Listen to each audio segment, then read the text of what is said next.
Hello hi friends, welcome to black sports.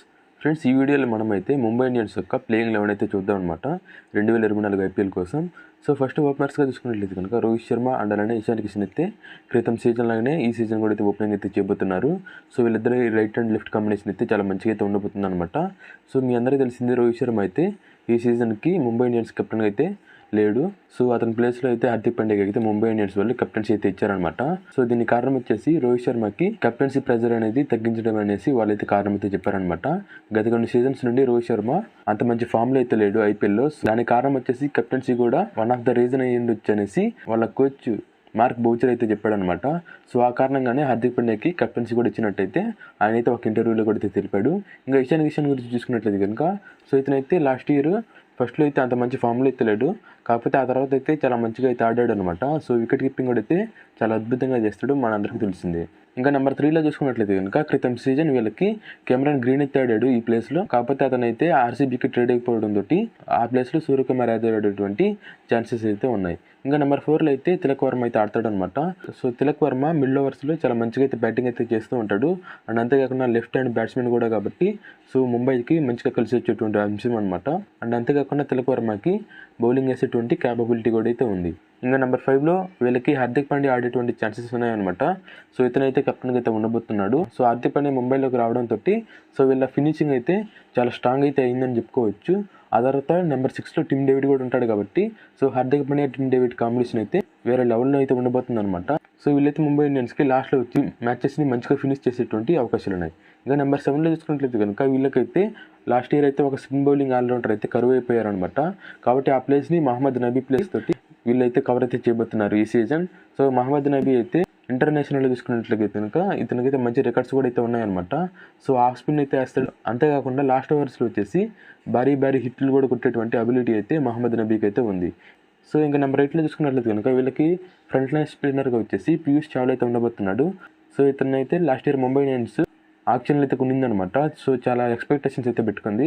So ఆ expectations అన్నింటినీ కూడా పీయూష్ చావ్లా అయితే అందుకున్నాడు అనమాట. చాలా వికెట్స్ కూడా అయితే తీసేసి ముంబై ఇండియన్స్కి గెలుపుల్లో చాలా అయితే సహాయపడ్డాడు. ఇంకా నెంబర్ 9లో చూసుకున్నట్లయితే కనుక వీళ్ళకైతే మెయిన్ ఫాస్ట్ బౌలర్గా జస్ప్రీత్ బుమ్రా అయితే ఆడబోతున్నాడు. ఇంకా నెంబర్ 10లో చూసుకున్నట్లయితే కనుక దిల్షాన్ మదిషానికి ఆడేటువంటి ఛాన్సెస్ అయితే ఉన్నాయి ఫ్రెండ్స్. ఇతనైతే వరల్డ్ కప్లో చూసాము, చాలా అద్భుతంగా అయితే పర్ఫార్మెన్స్ అయితే చేశాడు అనమాట. One of the top wicket టేకర్గా కూడా అయితే నిలిచాడు అనమాట. కాబట్టి అతనైతే ఈ సీజన్ ముంబై ఇండియన్స్ ఆక్షన్లో అయితే భారీ మొత్తం అయితే పెట్టి కొనుగోలు అయితే చేసింది. కాబట్టి అతనైతే ఖచ్చితంగా ఈ ప్లేయింగ్ లెవెల్లో ఆడిచేటువంటి ఛాన్సెస్ కూడా ఉన్నాయన్నమాట. జస్ప్రీత్ బుమ్రాకి ఇతనైతే ఒక మంచి కాంబినేషన్ అయితే చెప్పుకోవచ్చు. ఇంకా అలానే నెంబర్ 11లో చూసుకున్నట్లయితే కనుక ఇంకొక యంగ్ సెన్సేషన్ అనేటువంటి జెరాల్డ్ కోయిజ్ ఆడేటువంటి అవకాశాలు ఉన్నాయన్నమాట. ఇతను ఒక సౌత్ ఆఫ్రికా పేసర్ అనమాట. సో ఇతను కూడా రీసెంట్గా చూసుకున్నట్లయితే కనుక 3 ఫార్మాట్లో కూడా సౌత్ ఆఫ్రికాకి అయితే ఆడుతూ వచ్చాడు. అండ్ అంతేకాకుండా ఎస్ఏ T20లో కూడా చాలా అద్భుతంగా అయితే పర్ఫార్మెన్స్ అయితే చేస్తూ వచ్చాడు అనమాట. కాబట్టి జెరాల్డ్ కోయిజ్ని ముంబై ఇండియన్స్ ఈ యాక్షన్లో అయితే కొనుక్కోవడం అయితే జరిగింది. ఖచ్చితంగా ఇతను అయితే ముంబై ఇండియన్స్ ఈ ప్లేయింగ్ లెవెన్లో ఆడిచేటువంటి ఛాన్సెస్ ఉన్నాయి.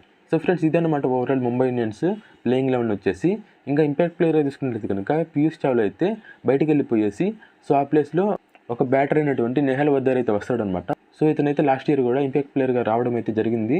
సో మనం అందరం చూసాం కూడా. సో ఈ సీజన్ కూడా నెహల్ వద్దర్ ఇంపాక్ట్ ప్లేయర్గా వచ్చేటువంటి అవకాశాలు ఉన్నాయన్నమాట.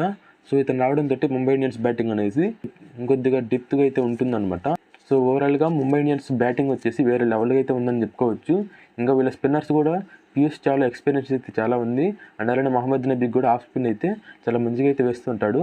సో స్పిన్లో కూడా అయితే వీళ్ళైతే చాలా అద్భుతంగా ఉన్నారనమాట. ఇంకా ఫాస్ట్ బౌలింగ్లో చూసుకున్నట్లయితే కనుక జస్ప్రీత్ బుమ్రా అయితే వీళ్ళకైతే ఫ్రంట్ లైన్ ఫాస్ట్ బౌలర్ అనమాట. సో జస్ప్రీత్ బుమ్రా గురించి మనందరికీ తెలిసిందే, చాలా మంచిగా అయితే వేస్తూ ఉంటాడు. ఇంకా దిల్షాన్ మదిషానికి అండ్ అలానే జెరాల్డ్ కోయిజ్ గురించి మాట్లాడుకున్నట్లయితే కనుక సో వీళ్ళకైతే ఐపీఎల్లో ఇప్పటి వరకు ఆడిన అనుభవం అయితే అసలు లేదు. సో ఫస్ట్ టైం అయితే ఆడబోతున్నారు అనమాట ఇద్దరు కూడా యంగ్స్టర్స్. సో జస్ప్రీత్ బుమ్రాకి వీళ్ళిద్దరు కూడా ఎలా సపోర్ట్ చేయబోతున్నారు అనేసి చాలా కీలకంగా మారబోతుంది అనమాట. సో బౌలర్స్గా Mohammad Nabi, Piyush Chawla, Jasprit Bumrah, Dilshan Madushanka, Gerald Coetzee. So వీళ్ళ 5 అయితే ఉండబోతున్నారు. వీళ్ళకి సపోర్ట్గా తిలక్ వర్మ, హార్దిక్ పాండ్యా కూడా బౌలింగ్ వేసేటువంటి ఆప్షన్స్ అయితే ఉన్నాయి వీళ్ళకి. సో తిలక్ వర్మ అయితే ఆఫ్ స్పిన్ అయితే వేస్తాడు. అండ్ అలానే హార్దిక్ పాండ్యా పేస్ బౌలింగ్ వేస్తాడు. కాబట్టి సో ముంబై ఇండియన్స్కి అయితే బౌలింగ్ ఆప్షన్స్ కూడా చాలా ఎక్కువగా అయితే ఉన్నాయని చెప్పుకోవచ్చు. దాదాపు 7 ఈ ప్లేయింగ్ లెవెన్లో బౌలింగ్ వేసేటువంటి అవకాశాలు ఉన్నాయన్నమాట. సో ఓవరాల్గా చూసుకున్నట్లయితే కనుక ముంబై ఇండియన్స్ ఈ సీజన్లో చాలా బలంగా అయితే వస్తున్నారనమాట. సో ఈ సీజన్ వీళ్ళు కప్పు కొడతారా లేదా అనేసి మనమైతే చూడాల్సి ఉంది. సో మీరేమనుకుంటున్నారో కప్పు కొడతారా లేదా అనేసి కింద కామెంట్స్ అయితే కామెంట్ అయితే చేయండి. అండ్ ఇదే అనమాట ఇవాళ వీడియో. మీకు నచ్చితే కనుక ఈ వీడియోకి అయితే ఒక లైక్ చేయండి. అండ్ అలానే మన ఛానల్ కూడా సబ్స్క్రైబ్ అయితే చేసుకోండి.